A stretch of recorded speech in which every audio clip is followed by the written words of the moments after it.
జగన్మోహన్ రెడ్డి గారు 5 సంవత్సరాలు ముఖ్యమంత్రిగా ఉండి కూడా రాజశేఖర్ రెడ్డి గారికి అంత ఇష్టమైన ప్రాజెక్ట్ అది అని తెలిసి కూడా రాజశేఖర్ రెడ్డి గారు వైజాగ్ స్టీల్స్ కోసం క్యాప్టివ్ మైన్ కోసం ప్రయత్నించడమే కాకుండా ఆర్థికంగా ఆదుకోవడమే కాకుండా రాజశేఖర్ రెడ్డి గారు అంతా వైజాగ్ స్టీల్ కోసం చేస్తే ముఖ్యమంత్రిగా ఉండి కూడా జగన్మోహన్ రెడ్డి గారు ఒక్క ఫింగర్ కూడా ఎత్తలేదు వైజాగ్ స్టీల్ ని కాపాడడం కోసం. ఎందుకు అని అడుగుతున్నాం. వైజాగ్ స్టీల్ నష్టాలలో ఉందా అన్నట్టుగా ఆ గ్రూపుల ఆర్గనైజేషన్లు వచ్చి మాట్లాడితే అయ్యో నష్టాలలో ఉందా అన్నట్లుగా జగన్మోహన్ రెడ్డి గారు ప్రశ్నించడం జరిగింది. ఇప్పుడు చంద్రబాబు గారేమో నోరిప్పకుండా వాళ్ళ చేత కన్ఫ్యూజింగ్ స్టేట్మెంట్స్ ఇప్పిస్తున్నారు. చంద్రబాబు గారిని డిమాండ్ చేస్తున్నాం. చంద్రబాబు గారే మాట్లాడాల్సిన అవసరం ఉంది. చంద్రబాబు గారే ఢిల్లీలో మీడియా కాన్ఫరెన్స్ పెట్టి ఢిల్లీ పెద్దలు కూటమి అందరూ కలిసి వైజాగ్ స్టీల్ ప్రైవేటైజ్ చేయబోము అన్న కాన్ఫిడెన్స్ అన్న మాట ఆంధ్ర రాష్ట్ర ప్రజలకు చంద్రబాబు గారు చెప్పాల్సిన అవసరం ఉంది. ఇవన్నీ ఒక ఎత్తు అయితే ఈరోజు రాజశేఖర్ రెడ్డి గారు ఉమ్మడి ఆంధ్ర రాష్ట్ర నాయకుడిగా 2 సార్లు గెలిచిన నాయకుడు. అలాంటి నాయకుడికి రాజకీయాలు ఆపాదిస్తూ గెలుపు ఓటములను ఆపాదిస్తూ ఈరోజు రాజశేఖర్ రెడ్డి గారి విగ్రహాలను ధ్వంసం చేస్తున్నారు టీడీపీ గూండాలు. ఇది ఎక్కడి న్యాయమని అడుగుతున్నాం. రాజశేఖర్ రెడ్డి గారు మన రాష్ట్రం కోసం ఎన్నో అద్భుతమైన పథకాలు చేయడం నిజం కాదా?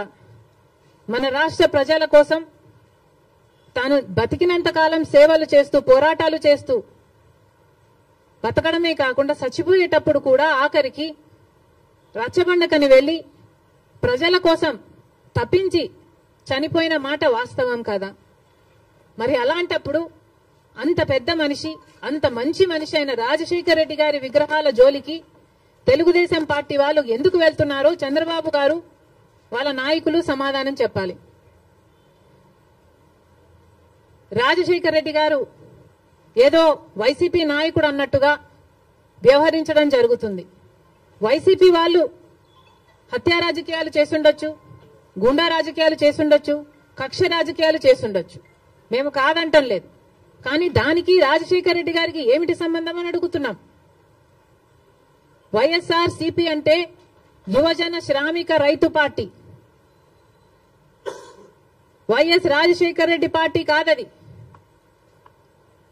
వైసీపీలో రాజశేఖర్ రెడ్డి గారు లేరు. రాజశేఖర్ రెడ్డి గారి పథకాలు లేవు. రాజశేఖర్ రెడ్డి గారి ఆశయాలను నిలబెట్టే వాళ్ళు లేరు. మరి అలాంటప్పుడు రాజశేఖర్ రెడ్డి గారి విగ్రహాలను ఎందుకు పగలగొడుతున్నారో తెలుగుదేశం పార్టీ వాళ్ళు ఒకసారి ఆలోచించాలి. రాజశేఖర్ రెడ్డి గారిని ఆయన ఆశయాలని నిలబెట్టే వాళ్లే అయితే రాజశేఖర్ రెడ్డి గారు తలపెట్టిన జలయజ్ఞంని జగన్మోహన్ రెడ్డి గారు ఎందుకు విస్మరించారు? రాజశేఖర్ రెడ్డి గారు తన ప్రాణం కంటే ఎక్కువ నేను ఇందుకోసమే పుట్టాను, జలయజ్ఞం కోసమే పుట్టాను అని రాజశేఖర్ రెడ్డి గారు అంతగా జలయజ్ఞం కోసం తప్పిస్తే జగన్మోహన్ రెడ్డి గారు 6 నెలల్లో జలయజ్ఞం మొత్తం పూర్తి చేస్తానన్న జగన్మోహన్ రెడ్డి గారు కనీసం ఒక్క ప్రాజెక్టు కూడా ముట్టుకోలేదు. మరి వైసీపీలో రాజశేఖర్ రెడ్డి గారు ఉన్నారో లేదో ఆలోచన చేసుకోవాలి. రాజశేఖర్ రెడ్డి గారి ఎంతో ఇష్టమైన ఫీజు రీయింబర్స్మెంట్ ఇలాంటి పథకాలకు కూడా వైసీపీ ఈ రోజు వరకు కూడా అధికారంలోంచి దిగిపోయే రోజు వరకు కూడా 4,000 కోట్లు బాకీ పడింది. చిక్కీలకు, స్కూల్ యూనిఫాములకు, ఆఖరికి కోడిగుడ్లకు కూడా బిల్లులు కట్టలేదట. మరి అలాంటప్పుడు రాజశేఖర్ రెడ్డి గారి ఆశయాలను నిలబెట్టే పార్టీ వైసీపీ పార్టీ అని ఎందుకు అనుకుంటున్నారు? అది కాదు కాబట్టే ఈరోజు ప్రజలు వైసీపీకి అంత బుద్ధి చెప్పారు. గోతి తీసి పాతి పెట్టడం జరిగింది. మళ్లీ చెప్తున్నాం, వైసీపీ అంటే యువజన శ్రామిక రైతు పార్టీ, వైఎస్ఆర్ పార్టీ కానే కాదు. రాజశేఖర్ రెడ్డి గారికి వైసీపీ పార్టీకి అసలు సంబంధమే లేదు. రాజశేఖర్ రెడ్డి గారు is a tall leader of the Congress party. Congress party ముఖ్యమంత్రిగా 2 సార్లు కాంగ్రెస్ పార్టీని రాష్ట్రంలోనే కాకుండా దేశంలో కూడా అధికారంలోకి తీసుకొచ్చిన గొప్ప నాయకుడు రాజశేఖర్ రెడ్డి గారు. Rajashekar Reddy Garu is a congressman. He lived a congressman and he died a congressman. He was faithful to the Congress party, and as much as he was faithful to the Congress party was also faithful to Rajashekar Reddy Garu, and 2 సార్లు ముఖ్యమంత్రిని చేసింది. రాజశేఖర్ రెడ్డి గారి కోరిక మేరకు రుణమాఫీ అయితేనేమి, ఉపాధి హామీ పథకం అయితేనేమి, ఇలాంటివి ఎన్నో రాజశేఖర్ రెడ్డి గారి ద్వారా కాంగ్రెస్ పార్టీ ఆంధ్ర రాష్ట్రంలో అమలు చేయగలిగింది. రాజశేఖర్ రెడ్డి గారు కాంగ్రెస్ పార్టీ నాయకుడు కాబట్టే, కాంగ్రెస్ పార్టీ సేవకుడు కాబట్టే, కాంగ్రెస్ పార్టీ ఎలా ఆలోచన చేస్తుందో అలా ఆలోచన చేశాడు కాబట్టే అంత అద్భుతమైన పథకాలు, ఫీజు రీయింబర్స్మెంట్ అయినా, ఆరోగ్యశ్రీ అయినా, ఇందిరమ్మ ఇళ్ల పథకం అయినా, ఇలాంటివి ఎన్నో పథకాలు బీదవారి కోసం, అట్టడుగున ఉన్న వర్గాల కోసం రాజశేఖర్ రెడ్డి గారు చేయగలిగారు అంటే ఇవన్నీ కాంగ్రెస్ మ్యాన్ గా రాజశేఖర్ రెడ్డి గారు చేశారు. మళ్ళీ చెప్తున్నాం, ఈరోజు కాంగ్రెస్ మ్యాన్ గా రాజశేఖర్ రెడ్డి గారు నిలిచారు, బతికారు, అలాగే చచ్చిపోయారు. వైసీపీ పార్టీని అడుగుతున్నాం. మొన్న YCP party Congress party TDP పార్టీకి తోక పార్టీ అన్న కమెంట్ చేశారు. మేము కాదు తోక పార్టీ, బీజేపీ పార్టీకి తోక పార్టీ వైసీపీ పార్టీ. అధికారంలో ఉన్న 5 సంవత్సరాలు వైసీపీ పార్టీ బీజేపీ పార్టీకి ఊడిగలు చేసింది. ఎక్కడ వాళ్ళకి ఏ అవసరం ఉంటే ఆ బిల్లుకు అప్పుడు అక్కడ మద్దతు ఇచ్చారు. బీజేపీ పార్టీకి సంబంధించిన ఏ బిజినెస్ మ్యాన్ ఉన్నా, ఏ నాయకుడున్నా, రాజ్యసభ కావాలంటే రాజ్యసభ, టీటీడీ కావాలంటే టీటీడీ, ఏది పడితే అది బీజేపీకి తొత్తులుగా పనిచేసిన పార్టీ వైసీపీ పార్టీ. అధికారంలో ఉన్నప్పుడు ప్రత్యేక హోదాను తాకట్టు పెట్టడమే కాకుండా రాష్ట్ర భవిష్యత్తును కూడా తాకట్టు పెట్టిన పార్టీ వైసీపీ పార్టీ. బీజేపీ పార్టీకి అధికారంలో 5 సంవత్సరాలు ఊడిగలు చేయడమే కాకుండా ఇప్పుడు కూడా స్పీకర్ విషయంలో, మొన్న జరిగిన స్పీకర్ ఎన్నికల విషయంలో మళ్ళీ అదే బీజేపీ పార్టీకి మద్దతిచ్చాడు జగన్మోహన్ రెడ్డి గారు. మణిపూర్ ఘటనలతో సహా మొత్తం ఏది చూసుకున్నా కూడా బీజేపీ పార్టీతోనే ఉన్నాడు జగన్మోహన్ రెడ్డి గారు. మరి బీజేపీ పార్టీకి తొత్తుగా ఉన్నది, తోక పార్టీగా ఉన్నది, ఉంచుకున్న పార్టీగా ఉన్నది వైసీపీ పార్టీ. మళ్ళీ చెప్తున్నాం, కాంగ్రెస్ పార్టీ ఒక నిబద్ధత కలిగిన పార్టీ, నిజాయితీ ఉన్న పార్టీ. మేము ఎవరికి అక్రమంగా ఏ పార్టీతో పొత్తులు పెట్టుకోలేదు, సంబంధాలు పెట్టుకోలేదు వైసీపీ పార్టీ లాగా. మళ్ళీ చెప్తున్నాం, రాజశేఖర్ రెడ్డి గారు ఈజ్ అ కాంగ్రెస్ మ్యాన్.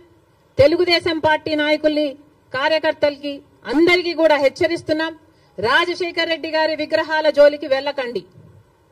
వైసీపీకి వైఎస్ఆర్ కి సంబంధం లేదు. యువజన శ్రామిక రైతు పార్టీ జగన్మోహన్ రెడ్డి గారి పార్టీ. రాజశేఖర్ రెడ్డి గారు is a Congress man. Rajasekhar Reddy గారి విగ్రహాల జోలికి మళ్లీ వెళ్లారు అంటే నేనే వెళ్లి ఆ విగ్రహాల దగ్గర ధర్నా చేస్తా.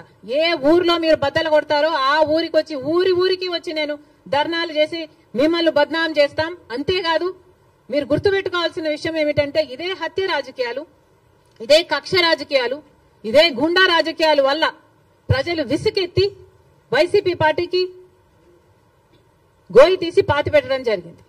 మళ్ళీ అదే తెలుగుదేశం పార్టీకి జరగకుండా చూసుకోండి.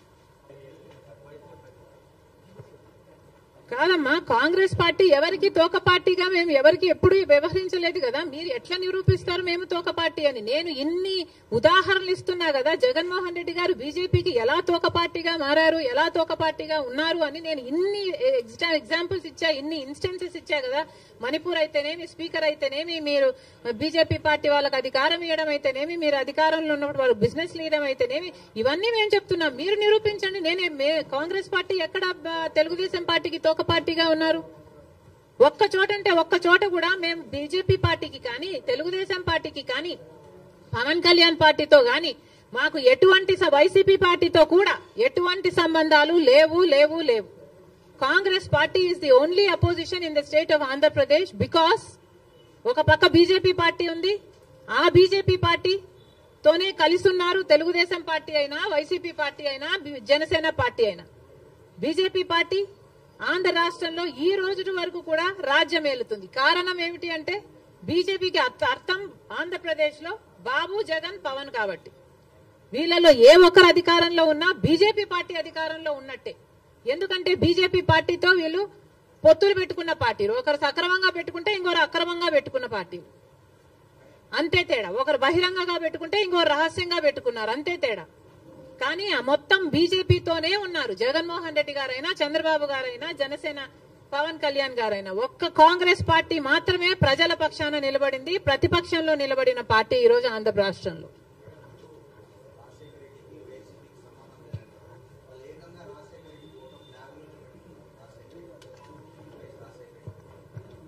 రాజశేఖర రెడ్డి గారి ఫోటోను ఇక్కడ అక్కడ పెట్టుకుంటే సరిపోతాయా?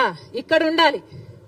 ఇక్కడ ఉంటే రాజశేఖర రెడ్డి గారి ఆశయాలు ఈరోజు నిలబడిండు. ఇక్కడ లేదు కాబట్టే రాజశేఖర రెడ్డి గారి జలయజ్ఞాన్ని గాల్లోకి వదిలేశారు, రాజశేఖర రెడ్డి గారి ఫీజు రీయింబర్స్మెంట్ గాల్లోకి వదిలేశారు. ఇక్కడ లేదు కాబట్టే రాజశేఖర రెడ్డి గారి ఆరోగ్యశ్రీకి కూడా బాకీలు పెట్టారు. రాజశేఖర రెడ్డి గారు అంతగా చెప్పుకుంటున్నారు కదా, మరి రాజశేఖర రెడ్డి గారి వర్ధంతి మొన్న జరిగిందయ్యా, 75వ వర్ధంతి. ఏం చేశారో చెప్పండి. 75వ జయంతి మొన్న జరిగింది. 75వ జయంతి రాజశేఖర రెడ్డి గారు ఎంత గొప్పగా చేస్తుండాలి. మరి ఏం చేశాడు జగన్మోహన్ రెడ్డి గారు 75వ జయంతి కోసం? ఇడుపులపాయకి వెళ్లారు. అక్కడ 5 నిమిషాలంటే 5 నిమిషాలు కనీసం కూర్చోలేదు, నిలబడ్డారు. రాజశేఖర రెడ్డి గారికి తూతూ మంత్రం లాగా అక్కడ ఏదో నివాళులు అర్పించామని చెప్పుకున్నారు, అంతేనా? సొంత తండ్రి కదా, 75వ జయంతి చేయాల్సింది, అంతేనా? ఎందుకు సిద్ధం సభలని పెద్ద పెద్ద సభలు పెట్టారే మీరు? పెద్ద పెద్ద హోర్డింగ్లు పెట్టుకున్నారు కదా, కోట్లు ఖర్చు పెట్టారు కదా, ఒక్కొక్క సభకి 30 కోట్లు 40 కోట్లు ఎంత ఖర్చు పెట్టారు సిద్ధం సభలకు? మరి రాజశేఖర రెడ్డి గారి కోసం ఒక సభ ఎందుకు పెట్టలేదు మీరు?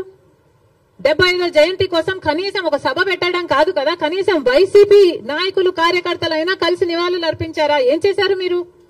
ఇలాగైనా రాజశేఖర రెడ్డి గారి జయంతి జరుపుకోవాల్సింది. 75వ జయంతి కదా, స్పెషల్ కాదా? మీకేం అనిపించలేదా? మా నాయకుడు కాబట్టే, మా తండ్రి కాబట్టే, మా కాంగ్రెస్ పార్టీ ఓన్ చేసుకుంది కాబట్టే రాజశేఖర రెడ్డి గారి కోసం మేము అంత పెద్ద సభ పెట్టడం జరిగింది. దానికి పెద్ద పెద్ద నాయకులు, ముఖ్యమంత్రులతో సహా, పక్క రాష్ట్రంలో ఉన్న వాళ్ళతో సహా, మంత్రులతో సహా రప్పించడం జరిగింది. సోనియా గాంధీ గారు అయితేనేమి, రాహుల్ గాంధీ గారు అయితేనేమి రాజశేఖర రెడ్డి గారి కోసం అంత గొప్ప గొప్ప మెసేజ్లు ఇప్పించడం జరిగింది. ఇవన్నీ మేం చేశాం. మీరేం చేశారండి? మీరా రాజశేఖర రెడ్డి గారి వారసులు? ఏం చేశారు మీరు రాజశేఖర రెడ్డి గారి 75వ జయంతి కోసం?